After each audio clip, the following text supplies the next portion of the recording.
লেখাপড়া ছেড়ে রাজনীতি করিস, গন্ডগোল করিস? হ্যাঁ, আজ তোকে দেখাচ্ছি মজা। ভাইয়া প্লিজ মাকে কিছু বলো না। বলবো না? রনি ভাইয়া আমাকে বাঁচাও।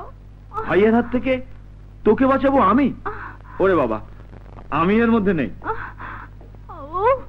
প্লিজ ভাইয়া। কি হয়েছে রাজা? তোমার মেয়েকে জিজ্ঞেস করো কি করেনি সে। লেখাপড়া ছেড়ে উনি কলেজে পলিটিক্স করতে শুরু করেছেন।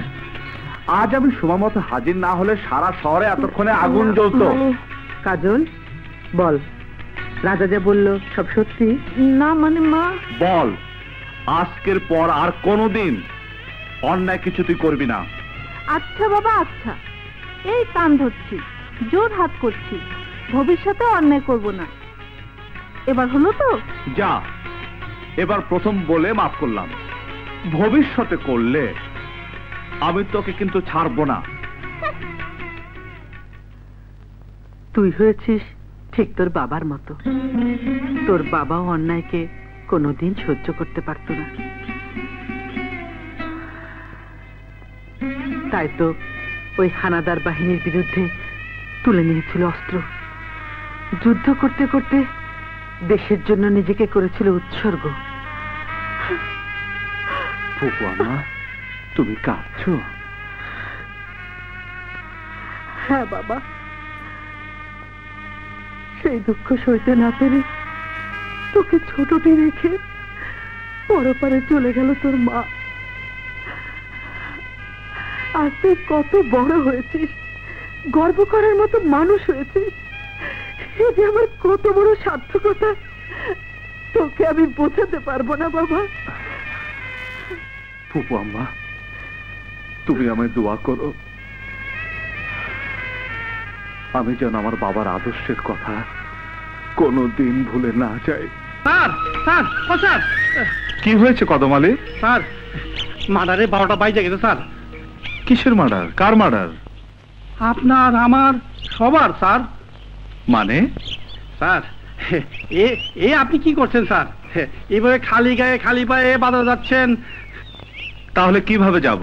কেন, জিপে করে স্যার। ড্রেস পরে জিপ চালিয়ে আপনি যখন বাজারে যাবেন, দেখবেন তখন কেমন সালাম দেয়, আর বাজারে বড় মাছগুলো টপ টপ করে আপনার ব্যাগে চলে আসবে। আপনি টাকা দিতে চাইলে সবার জিপে কাপড় দিয়ে বলবে শুধু শুধু লজ্জা দিচ্ছেন। বিনে পয়সা আমি বাজারে জিনিসপত্র নিব কেন? সরকার আমাকে বেতন দেয় না? কি যে বলেন স্যার, লাইফ রিস্ক নিয়ে এইভাবে দেশবাসী সেবা করছেন, হ্যাঁ বিনিময়ে এতটুকু সুবিধা নেবেন না? না কদম আলী, আমি নিজে অন্যায় করি না, অন্যায়কে প্রশ্রয় দেই না। হায় হায়, তাহলে আমার কি হবে? মাল কামাই করার জন্য এত বড় অফিসারের হাবিলদার হলাম, এখন দেখছি না খেয়ে মরতে হবে। হায় আল্লাহ, সারা জীবন তোমাকে বললাম আমাকে গাদ্দার প্রেমিকা আর ইমানদার মালিক দিও না, তুমি তো সব উল্টা করে দিলে। এইরকম ইমানদার অফিসার সাথে থাকলে আমাকে ঘাস খেয়ে কাটাতে হবে।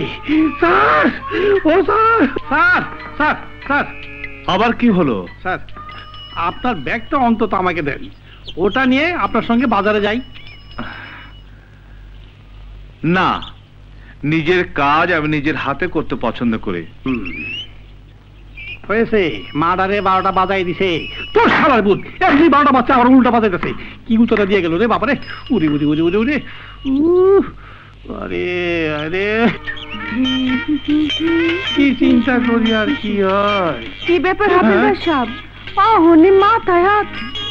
বিয়ার পর কি হবে?